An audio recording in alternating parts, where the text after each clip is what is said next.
दरवर्षी पाऊस आला की वसई बुडते. यावेळेस पावसात वसई बुडणार का?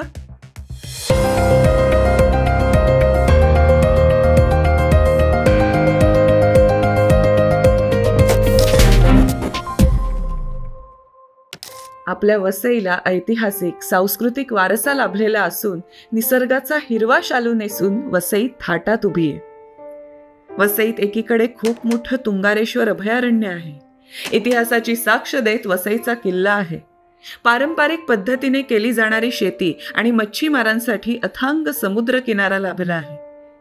एकंदरीत वसईचा भूगोल पाहता वसईमध्ये खोलगट भाग, चारही बाजूला पठाराचा सुपीक भाग असे बेट म्हणजे वसई.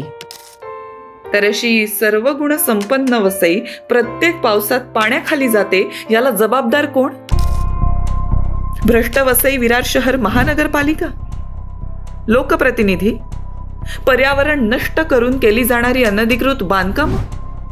आपको बता दें कि जिस जगह पर यह इमारत का निर्माण किया जा रहा है वह एक सरकारी जगह है, लेकिन वही मनपा के घूसखोर अधिकारियों के कारण एक नहीं दो नहीं कई अनधिकृत इमारतें अब बनना शुरू हो चुकी है.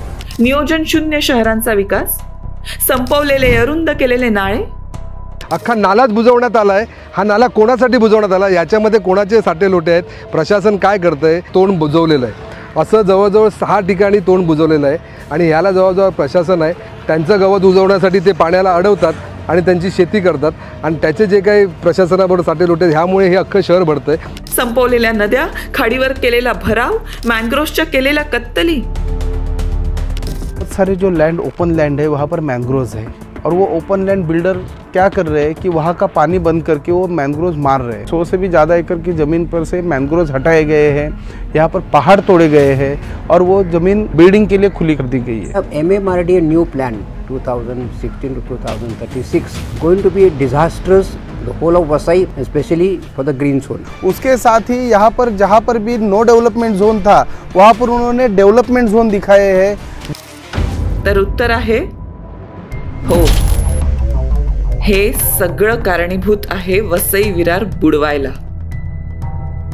तुम्हाला माहित असेलच की दरवर्षी पाण्याचा निचरा व्हावा म्हणून नाले सफाईवर महापालिका किती कोटी खर्च करते. बरं, वसई विरार पाण्याखाली न जावा म्हणून महापालिकेने 2019 साली नीरी IITला 12 करोड रुपये देऊन सर्वेक्षण करायचा करार केला, ज्यात संस्था वसई विरारचा व्यवस्थित अभ्यास करून एक रिपोर्ट सादर करणार आणि त्या रिपोर्टवर महानगरपालिकेने काम केलं तर पाण्याचा योग्य निचरा होऊन वसई विरार कधीच बुडणार नाही. पण मग नीरी IITने दिलेल्या अहवालाचं काय झालं?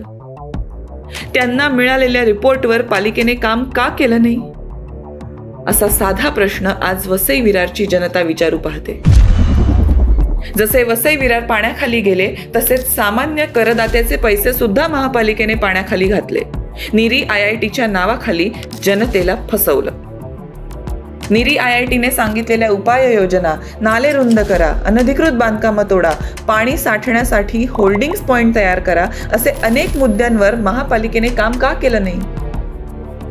2019 पासून अहवाल आज पालिकेत धूळ खात पडलाय. मग करदाता जनतेचा पैसा का वाया घालवला? पाणथळ जागांवर बांधकामे उभी करायला परवानगी का देण्यात आली? वसई विरारमध्ये अनधिकृत बांधकाम करताना किती नदी नाळे बुजवण्यात आले? या अनधिकृत बांधकामांचा शहरावर होणारा परिणाम किती घातक आहे माहित आहे का? अनधिकृत बांधकामांमधून निघणारं लाखो लिटर दूषित सांडपाणी, कचरा शहरांचं प्रदूषण वाढवत आहे का? या सर्व कारणामुळेच दरवर्षी आपली वसई बुडत आहे. पानी ही पानी नजर आ रहा है वसई शहर में.